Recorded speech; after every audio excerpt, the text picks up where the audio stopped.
Skotlandia tegas menyerukan gencatan senjata di jalur Gaza. Tak sebatas itu, Skotlandia juga menyerukan agar bantuan kemanusiaan segera bisa disalurkan di lokasi tersebut. Mengutip Anadolu Agency pada 20 Agustus, sekutu Israel berkurang satu, mengingat pemerintah Skotlandia telah memastikan agar pihaknya menangguhkan semua pertemuan atau undangan apapun dengan duta besar Israel. Pernyataan itu disampaikan oleh Menteri Luar Negeri Skotlandia, Angus Robertson, beberapa waktu ini. Pernyataan itu dikeluarkan seusai pemerintahan Skotlandia mendapat kecaman keras dari partainya. Perlu diketahui saja, kecaman itu muncul seusai Robertson bertemu dengan Wakil Duta Besar Israel untuk Inggris, Daniela Gertzky. Menyusul, Robertson menegaskan tak bermaksud menormalisasi hubungan antara pemerintah Israel dan Skotlandia lewat pertemuan mereka tersebut.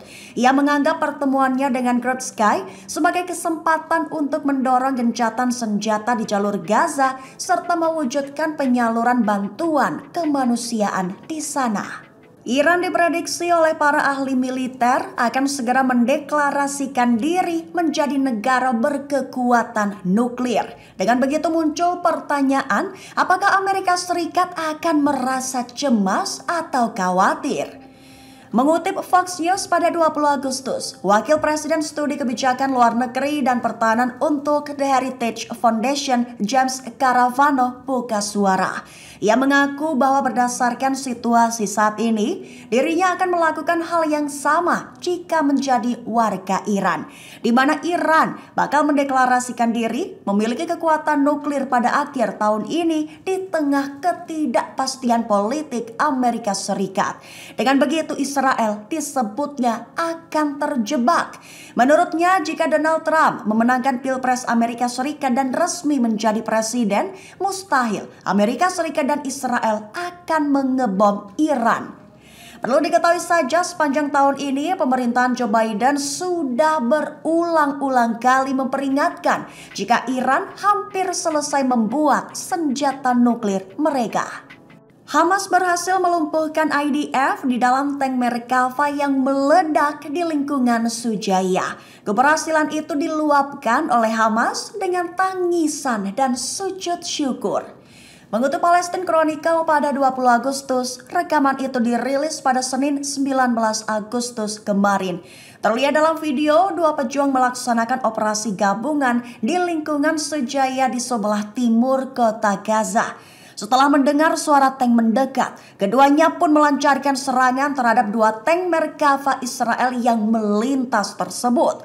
Dengan keluar dari persembunyian, dengan tetap berada dekat dengan tembok, mereka meluncurkan serangan dengan senjata yang dibawanya. Sesaat setelah itu, para pejuang tampak meneriakkan takbir. Merasa berhasil, kedua pejuang kemudian kembali ke posisinya dengan selamat. Mereka bersyukur atas keberhasilan hingga menangis serta bersujud mengucap syukur. Sebanyak 55 proyektil salvo roket dari Hizbullah meluncur ke Israel. Wilayah dataran tinggi Golan diprediksi berpotensi terbakar seperti serangan Israel di lembah Beka, Lebanon.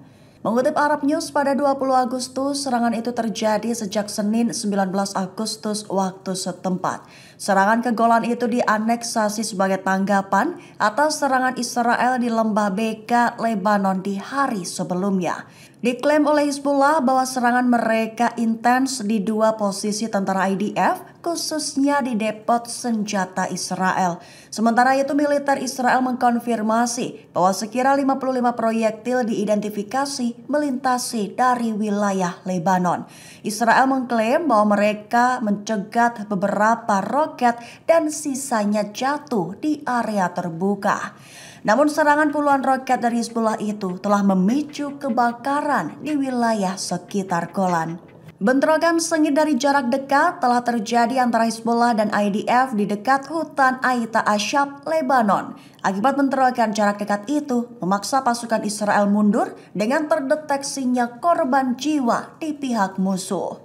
Mengutip Al Jazeera pada 20 Agustus, kabar itu diumumkan dalam sebuah pernyataan beberapa waktu ini. Dijelaskan bahwa petempur Hizbullah secara cermat mengamati dan melihat sekelompok pasukan Israel melintasi perbatasan. Diketahui mereka berjalan menuju kawasan hutan di depan wilayah Aita Ashab.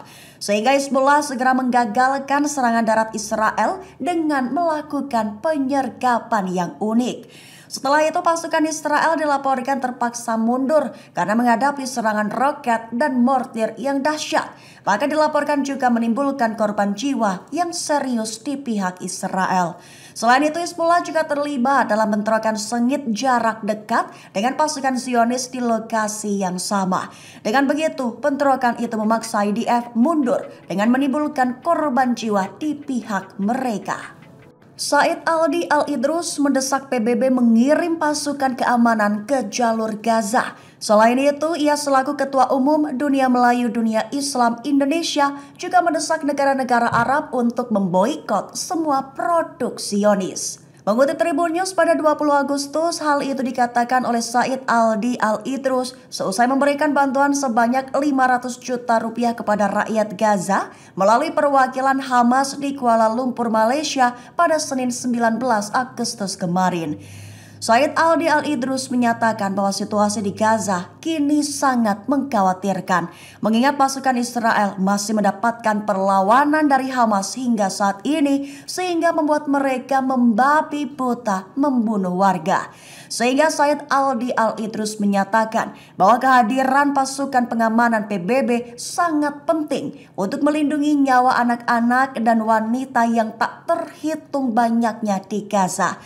Disebutnya itu sebagai tanggung jawab moral bersama untuk menjamin keselamatan mereka dan memastikan hak asasi mereka untuk hidup dalam keamanan.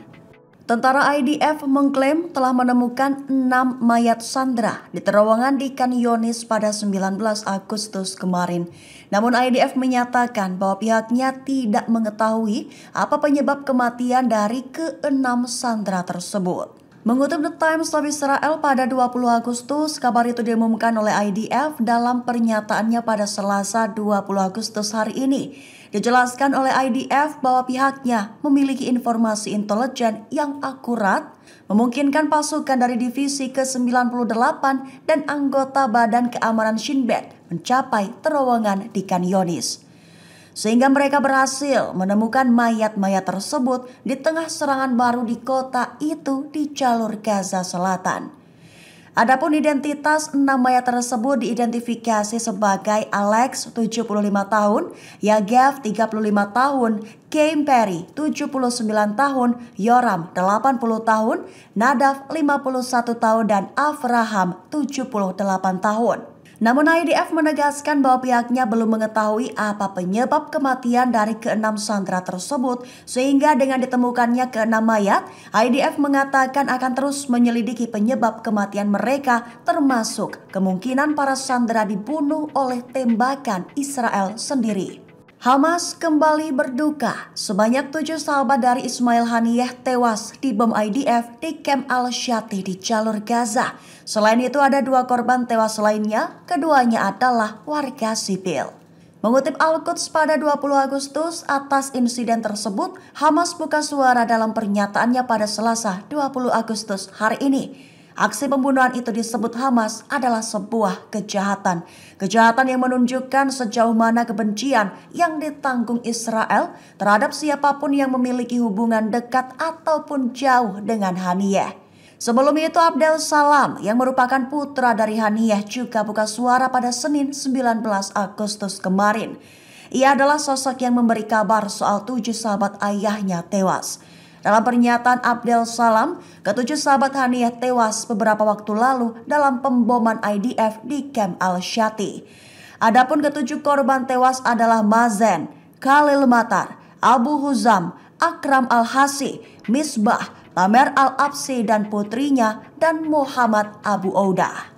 Hamas menyebut bahwa Amerika Serikat telah memberikan lampu hijau ke Israel untuk melanjutkan perang Gaza. Selain itu Hamas menyatakan bahwa klaim Joe Biden tersebut adalah menyesatkan. Mengutip Al Arabiya pada 20 Agustus, kabar itu disampaikan Hamas dalam pernyataannya pada 20 Agustus hari ini. Perlu diketahui kecaman Hamas itu muncul seusai Presiden Amerika Serikat Joe Biden mengklaim bahwa pihaknya menarik diri dari kesepakatan gencatan senjata di Gaza. Sehingga Hamas mengomentarinya dengan menyebut bahwa klaim Biden itu adalah klaim yang menyesatkan.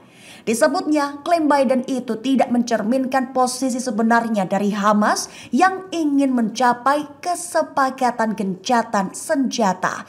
Seraya Hamas mengatakan pernyataan Biden itu mencerminkan bias Amerika yang jelas terhadap Israel, serta keterlibatan Washington dalam perang pemusnahan terhadap warga sipil yang tidak berdaya di jalur Gaza.